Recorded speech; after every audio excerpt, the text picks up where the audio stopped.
This episode is brought to you by Anchor. Have you ever wanted to have your own podcast? You can do it.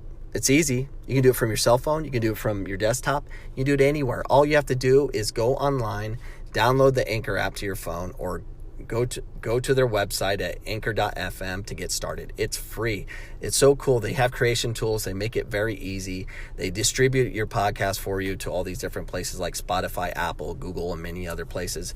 And you can make money by getting sponsors. So download Anchor and get started today. Now enjoy my next episode.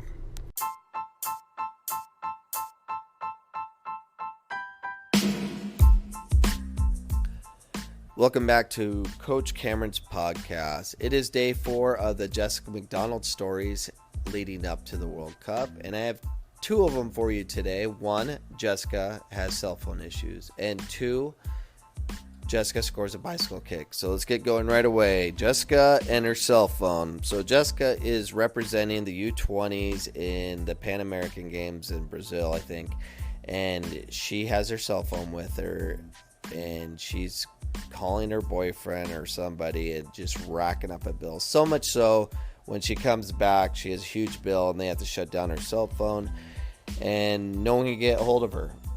And this is a big deal at the time because, of course, when her cell phone gets shut down, we need her. And Coach Ramiz, the assistant coach at the time, is with Chris Dukar, whatever his name is, Dukar, the assistant coach for UNC. And he flew in to meet with Jessica and to get her transcripts and kind of evaluate things and make sure she's good to go to transfer. And they have deadlines. I don't know all the details, but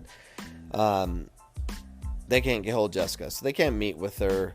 And so then they go, Mission Records are like, hey, can we get Jessica McDonald's transcripts? You know, just get a copy. And they're like, no, not without her, because there's like FERPA violations. So they need Jessica to come in and sign so, you know, Chris could take these back home.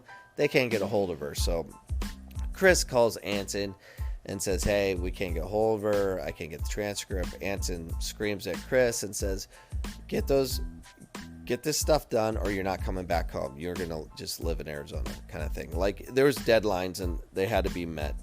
So they're all freaking out. They need to get this stuff done, and they're just driving all over Phoenix trying to track her down. And I don't know how they found her, but they found her.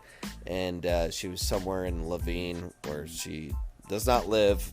And, well, she lives everywhere at the time, I think. But they get hold of her. They finally get the transcripts.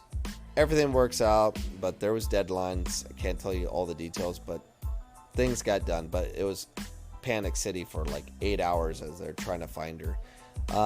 So that's that story. But second story is Jessica scores a bicycle kick. So Jessica is training with the men's team at the time, her very first practice, and she's training with us because we need to make sure we're giving her good competition. So she keeps advancing as a player, and she scores this most ridiculous bicycle kick. Someone crossed the ball in, and she just lays out, does a bicycle kick, and scores it upper V, and we're all like, jaws are dropped, and we're like, oh my gosh. And it was so amazing. I'm like, oh my gosh, we're gonna have her play on the men's team because this is ridiculous. And I was thinking, like, we're gonna get big crowds. We're gonna actually have a female playing on the men's team, and we're gonna win, and she's gonna start. It's gonna be a big deal. And I called the eligibility center, all this stuff, try to find out the rules. Does this affect her eligibility? Does this count against her? And apparently playing on the men's team would count the same as the women's, which makes no sense because it is a different program. I was hoping that she could play on the men's team and it wouldn't affect her on transfer and instead of basketball, and it still did. So anyways, so that didn't work out, but it was a sweet bicycle kick. Lastly, it is my birthday today, and I'm 44 years young, and I do have a soccer game tonight. I want to play against a bunch of young guys in the open division because I am that legit, and I'm going to pull off the fakey roll and go over and over and over again because I'll do it. The reason I tell you that, because I've been teaching Jessica this move called the fakey roll and go forever, and she won't do it. All I ask, Jessica, for my birthday, can you please do this move preferably in one of the knockout stages, and score a goal or find an assist right after it.